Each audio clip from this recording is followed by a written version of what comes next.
modern high-tech warfare, there's still one job that relies totally on the individual, on his or her skills in the arts of stealth, camouflage, and marksmanship. The sniper. One shot, one kill. Sniper, send it! Not there yet? Hurry up! They've been walking right here, man. Fort Benning in the state of Georgia is the home of the U.S. infantry, the Rangers, and the airborne, and the training ground for that most enigmatic of all soldiers, the sniper. This is an inside look at the U.S. Army Sniper School.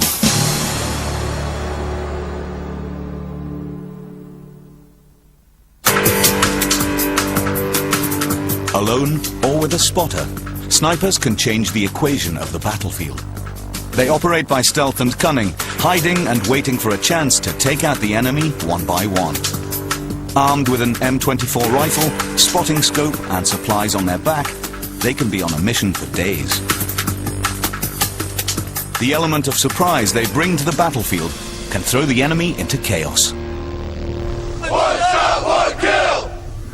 Snipers first made an appearance during the American War of Independence. They proved effective again in the First World War. And in battles during the Second World War, both in Europe and the South Pacific, they began to have a major impact, even in the face of naval or air campaigns. The solo warrior was vital. The art of the sniper improved, and their effectiveness became most apparent in Vietnam. Their precision perhaps saved thousands of American lives. Army Major Willis Powell created the Vietnam Sniper Training Program in 1968. Once we get the snipers trained and in the field, the reports come in daily. It was just sky high. Snipers in Vietnam averaged 1.3 rounds per casualty versus several thousand for the average infantry soldier. Pat Felix, who served 4 tours of duty as a Vietnam sniper, says that for commanders, the silent warrior had a special role. He is his surgical instrument that he needs to do precise, accurate work. 21st century warfare is everyday business at Fort Benning. Abrams tanks and Bradley fighting vehicles, the beasts of mechanized infantry, practice here. Rangers take part in war games here, and the skills learnt have been taken to the Middle East. Tucked away in remote areas of the base, some of the world's best shooters are trained in the art and science of sniping. To become part of this elite, a soldier has to prove himself time and time again. You are slowing me down! Hurry up, Larry! First Sergeant Lewis Worrell is one holder of the Sniper Certification, the most coveted of all infantry qualifications. Nowadays, he runs the Sniper School, along with snipers Sergeant First Class Tommy Hooton, Staff Sergeant Dominic Barnello, Sergeant Eddie Montgomery, and their colleagues. Don't make me give you a 0 because you're cheating. They have to try to make snipers out of men like Sergeant Carl Pratt, Sergeant Stephen Penix, Specialist Wilson Dickey, Brazilian Lieutenant Guilherme Ferreira, and Sergeant Joe Galvin, and all the other beginners. Elbows on the ground, man. Elbows on the ground. Get set. Go! It begins with PT, the physical test. 4, 3, 2, 1. Stop. Change over. Failure to pass this can mean having to drop out. 1 minute. The school is commanded by Sniper Captain Mark Trott, a West Point graduate, and First Sergeant Worrell. I feel fairly good about this group. I believe this group has a lot more experienced infantry soldiers in it than we normally get. I believe this group is going to do really well.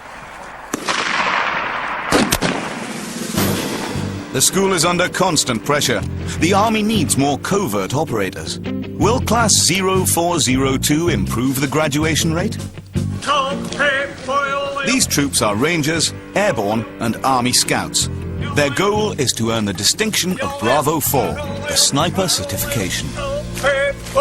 Tags! ID card, duck tags, milk card, orders, psych eval. Weapons call. As the check-in continues, some men take the opportunity to study, as the training is theoretical as well as practical. Both will have to be mastered. It's not a threat, it's a fact. Probably half of you guys will not be here in 5 weeks. But at this stage, with 5 weeks ahead of them, they're confident. It's just going to make me better. Attending this course is a chance to learn the skills and the knowledge of the sniper and to bring it to my country to develop a new doctrine. It give me a better advantage over regular civilians out in the civilian world whenever I decide to get out. I know I can make it. I know I can do it. I've been waiting too long to fail, sir.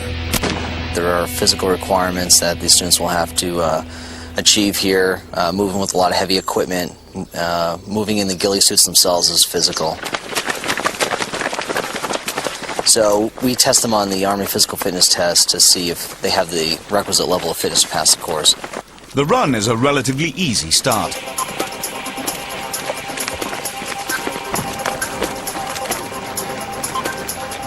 Sir. 38, 39, 40. As others get on with their training, the sniper hopefuls complete orientation.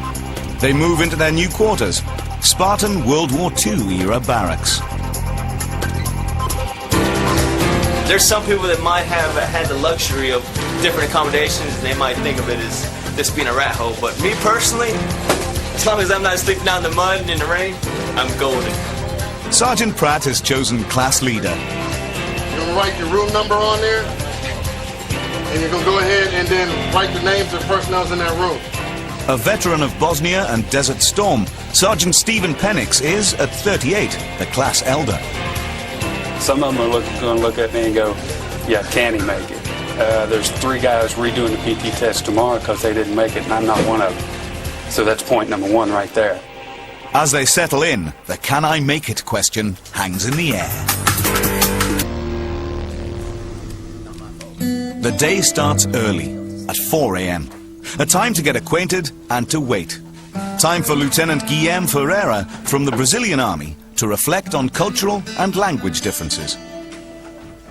Hanging over everyone is the physical fitness test score.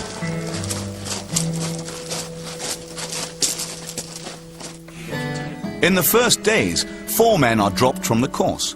They didn't pass the physical test. Some may get another chance to achieve their dream on future courses. Some may not. I've always wanted to do this. My great-grandfather was a sniper, and that's why I joined the Army, was to come to this school. For the others, it's time to learn about the sniper's weapon. Gentlemen, this is your bread and butter. If you don't take care of your baby, it's not going to take care of you. US Army snipers use a Remington M24 with a high-power scope. It has an effective range over 800 meters, more than half a mile. The sniper rifle has changed over the years. Most of these weapons were adapted from standard field issue.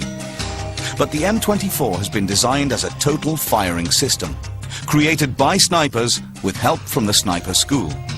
Though other services in the world use other rifles, the M24 sets standards for accuracy, dependability, and durability. A new 50 caliber rifle is being tested in Afghanistan and evaluated at the school. It increases the range to 1,800 meters and can penetrate armor and concrete. In Afghanistan, it's proved effective up to 2,400 meters. Ready?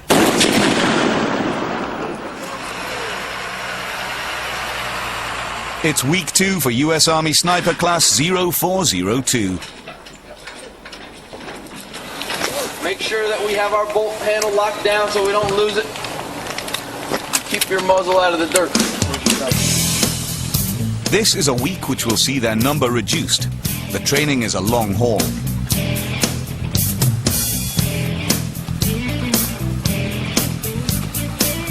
And as they move out, they also move into uncertain terrain. Tasks in the second week include tests on range estimation, computing the effect of distance and trajectory, accuracy on the range, and firing at night. Staff Sergeant Dominic Barnello is leading the quick-pace march. He's the